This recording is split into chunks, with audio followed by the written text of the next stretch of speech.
Students, आज हम रीति काव्य के प्रवर्तन एवं प्रवृत्ति विश्लेषण पर चर्चा करेंगे। मैं डॉक्टर राजेंद्र सिंह, सह आचार्य राजकीय कला महाविद्यालय सीकर।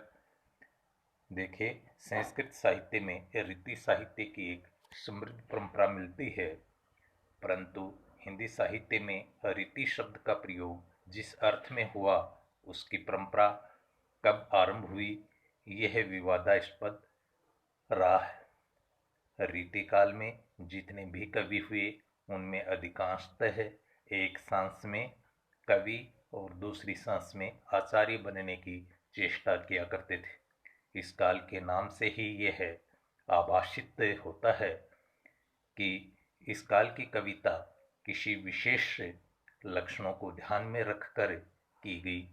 जहाँ तक रीतिकाल के प्रवर्तक का प्रश्न है, इस विषय में विद्वानों के दो मत प्रचलित हैं।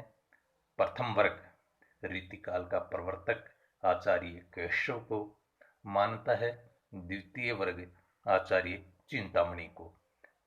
प्रथम वर्ग के विद्वान रीतिकाल का आरंभ संवत 1650 से मानकर केशव को इस काल का प्रवर्तक आचार्य मानते हैं। डॉक्टर श्याम सुंदर दास लिखते हैं, यद्यपि समय विभाग के अनुसार केशव भक्ति काल में पढ़ते हैं और यद्यपि तुलसीदास आदि के समकालीन होने तथा रामचंद्रिका आदि ग्रंथ लिखने के कारण कोरे रीतिवादी नहीं कहे जा सकते, परंतु उन पर पिछले काल के संस्कृत साहित्य का इतना अधिक प्रभाव पड़ा था कि अपने काल की हिंदी काव्यधारा से पृथक होकर वे चमत्कारवादी कवि हो गए और हिंदी में रीति ग्रंथों की परंपरा के आदि आचार्य कहलाए। इसके विपरीत द्वितीय वर्ग के विद्वान केशव को रीतिकाल का प्रमुख आचार्य तो स्वीकार करते हैं, मगर प्रवर्तक आचार्य नहीं। वे रीतिकाल की परंपरा आचार्य चिंतामणि त्रिपाठी से मानते हैं। आचार्य रामचंद्र शुक्ल का कथन है कि हिंदी में रीति ग्रंथों की अविरल और अखंडित परंपरा का प्रवाह केशव की कवि प्रिया के 50 वर्ष पीछे चला, और वह भी एक भिन्न आदर्श को लेकर, केशव के आदर्श पर नहीं। हिंदी रीति ग्रंथों की अखंड परंपरा चिंतामणि त्रिपाठी से चली, अतः रीति काव्य का आरंभ उन्हीं से मानना चाहिए। आचार्य रामचंद्र शुक्ल ने केशव को प्रवर्तक आचार्य नहीं मानने के मुख्यतः 3 कारण बतलाए।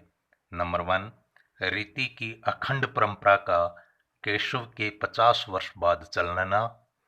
नंबर 2, परवर्ती कवियों द्वारा भिन्न आदर्श को अपनाना। नंबर 3, केशव का भक्ति युग में पढ़ना।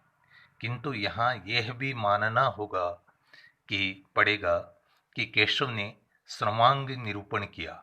हाँ, रीति एवं श्रृंगार की अखंड परंपरा अवश्य 50 वर्ष पीछे चली।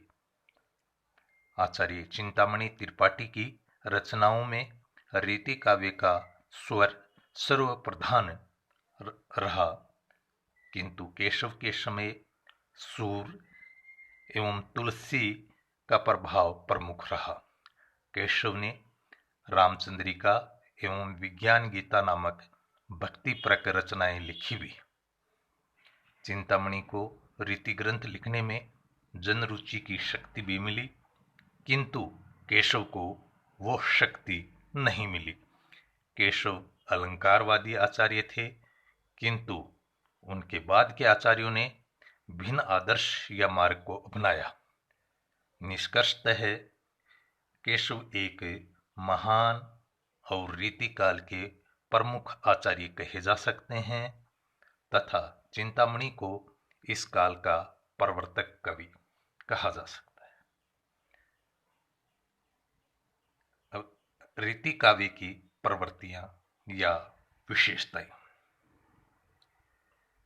रीति काव्य की प्रवृत्तियों में प्रथम विशेषता लक्षण ग्रंथों का निर्माण। रीतिकालीन साहित्य में रीति ग्रंथों या लक्षण ग्रंथों की प्रचुरता मिलती है। केशव, मतीराम, चिंतामणि, भूषण, कुलपति, देव, भिखारीदास इत्यादि प्राय सभी कवियों ने लक्षण ग्रंथों की रचना की है। काव्य के विविध अंगों यथा रस, अलंकार, नायक नायिका भेद, छंद इत्यादि की विवेचना की है। नंबर 2, श्रृंगार रस की प्रधानता। रीतिकालीन काव्य में श्रृंगार का खुलकर वर्णन मिलता है।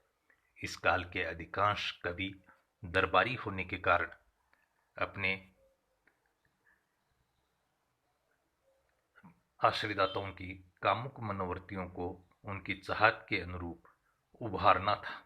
वस्तुतः इस काल में कला वासना पूर्ति का साधन बन गई।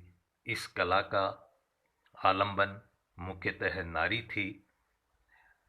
काव्य में नारी का सांगोपांग वर्णन करना कला का आदर्श बन चुका था। नंबर 3, आचार्यत्व प्रदर्शन। अधिकांश कवियों ने लक्षण ग्रंथ के नाम पर संस्कृत साहित्य का अनुवाद कार्य सा किया है। यह युग प्रदर्शन का युग था। इस कारण काव्य का कला पक्ष अत्यधिक उभरकर सामने आया तथा आंतरिक पक्ष यानी भाव पक्ष दबसा गया। नंबर 4, संतुलित दृष्टिकोण की उपेक्षा की गई।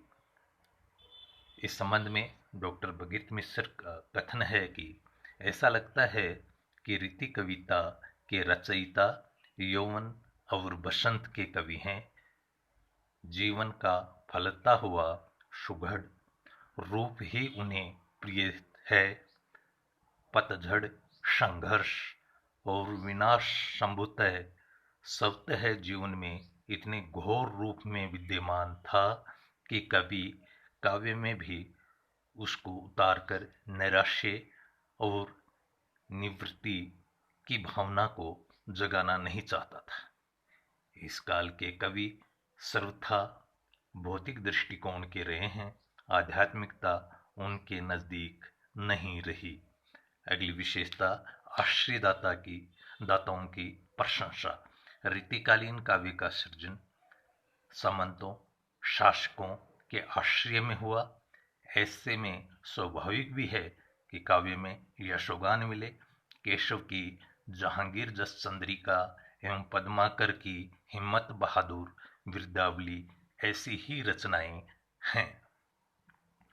अगले, यथार्थ जीवन के प्रति अभिरुचि। इस संबंध में डॉक्टर भगीरथ मिश्र का कथन है कि वह तो फलते फूलते जीवन का भ्रमर है। उसने जीवन का एक ही स्वरूप लिया, एक ही पक्ष लिया।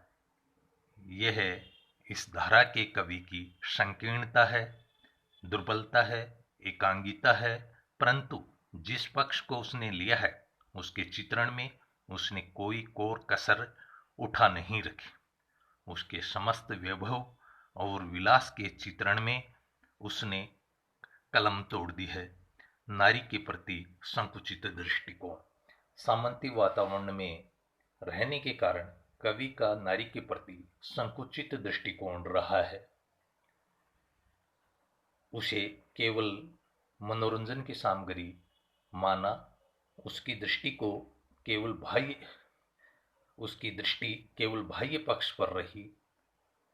उसके माता, सहचरी, बहन इत्यादि रूपों की ओर कवियों का ध्यान नहीं गया। स्त्री पुरुषों के संबंधों का अति मनोवैज्ञानिक चित्रण। भारतीय कामशास्त्र का स्पष्ट प्रभाव दृष्टिगोचर होता है। अलंकारिकता के प्रति आग्रह। रीतिकालीन कवियों का अलंकारों के प्रति विशेष आग्रह रहा है। रीतिबद्ध कवियों ने सायास अलंकारों का प्रयोग किया है।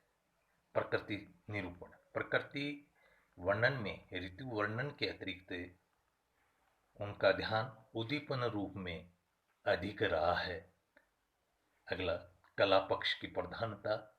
रीतिकालीन काव्य में काव्य के बहिरंग पक्ष अर्थात कला पक्ष को प्रधानता मिली, भाव पक्ष यहाँ गौण हो गया। अन्य परक काव्य। इस काल के कवि कहीं कहीं श्रृंगारिकता से तंग आकर भक्ति एवं विरक्ति भाव की ओर भी उन्मुख हैं। साथ ही भूषण आदि ने वीर रस की रचनाओं का सृजन भी किया है।